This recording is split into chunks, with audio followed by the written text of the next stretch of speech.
السلام علیکم ورحمۃ اللہ وبرکاتہ۔ کیا حال ہے سب کا؟ آج تو خوب رحمت کی بارش ہو رہی ہے، الحمدللہ۔ اللہ کرے کہ رمضان کی رحمتیں ہم سب سمیٹ سکیں۔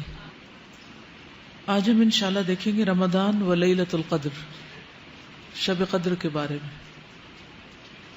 نحمدہ ونصلی علی رسولہ الکریم، اما بعد فاعوذ باللہ من الشیطان الرجیم، بسم اللہ الرحمن الرحیم۔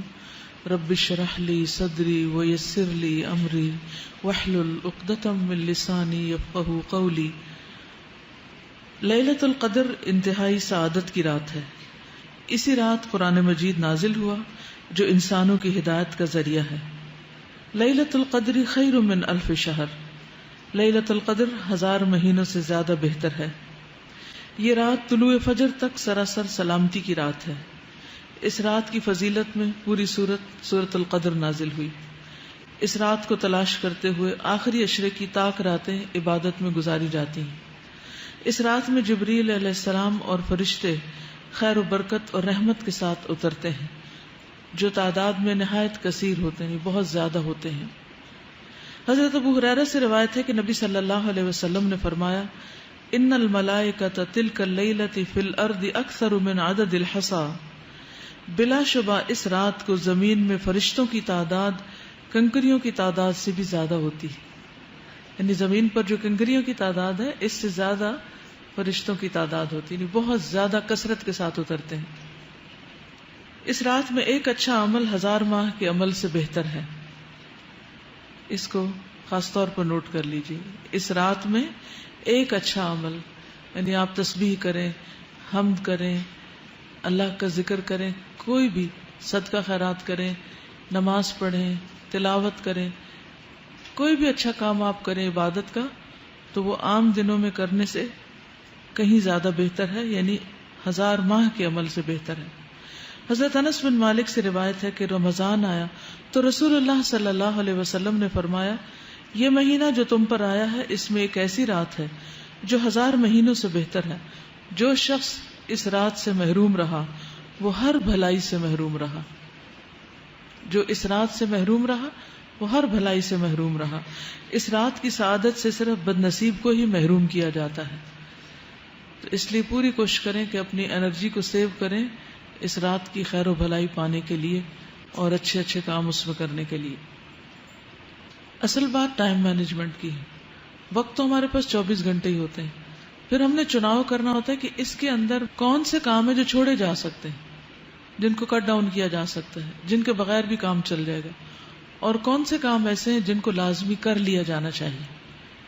تو آپ سب کچھ تو نہیں کر سکتے کیونکہ آپ انسان ہیں، آپ کی لمٹس ہیں، لیکن زیادہ امپورٹنٹ کیا ہے، واٹس موسٹ امپورٹنٹ، تو اس کو آپ لے لیجئے۔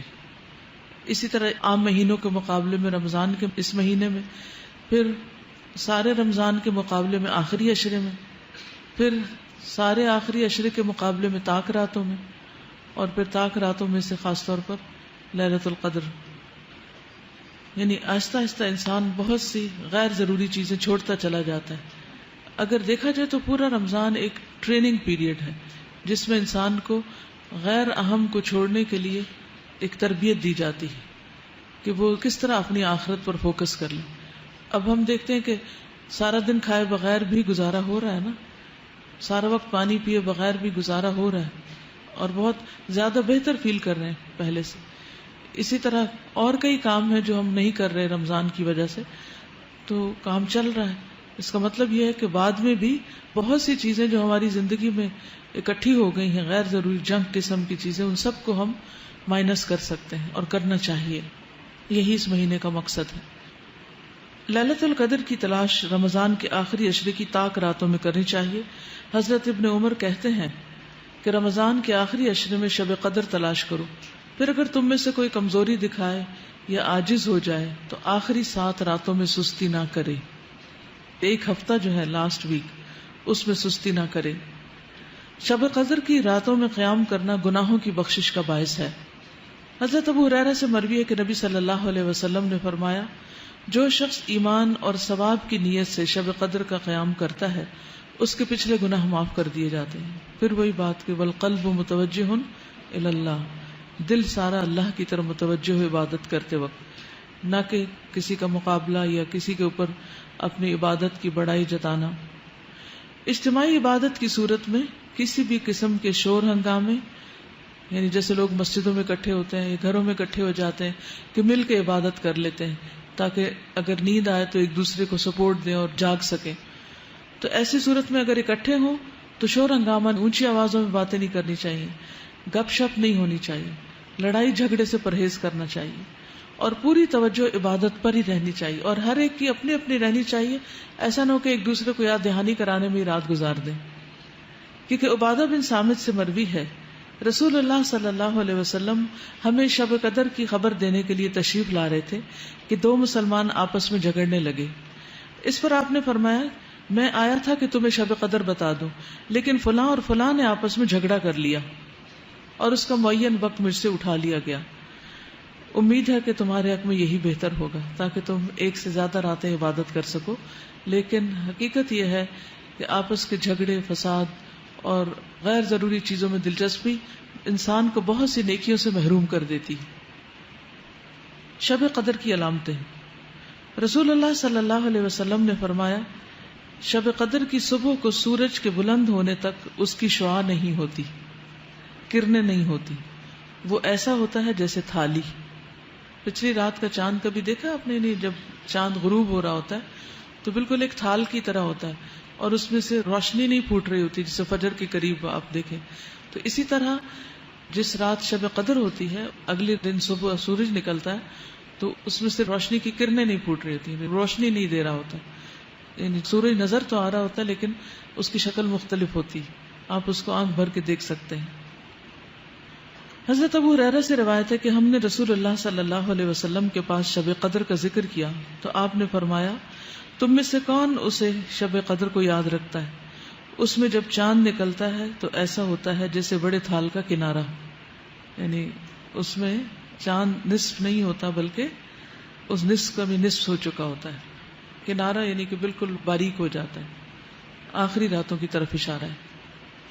حضرت ابن عباس سے مروی ہے کہ رسول اللہ صلی اللہ علیہ وسلم نے فرمایا شب قدر آسان اور معتدل رات ہے جس میں نہ گرمی ہوتی ہے نہ سردی ہوتی ہے.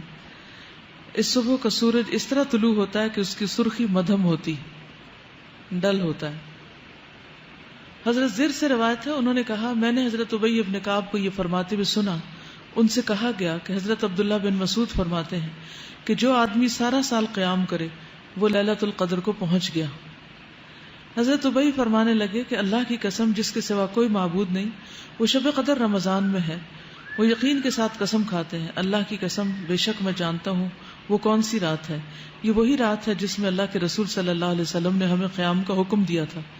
اس رات کی صبح 27 تاریخ تھی اور اس کی علامت یہ تھی کہ سورج طلوع ہوا تو اس کی سفیدی میں شعاع نہ تھی. اس رات کی خاص دعا اللہم انک عفو تحب العفو فاعف عنی، اے اللہ تو معاف کرنے والا ہے، معاف کرنے کو پسند کرتا ہے،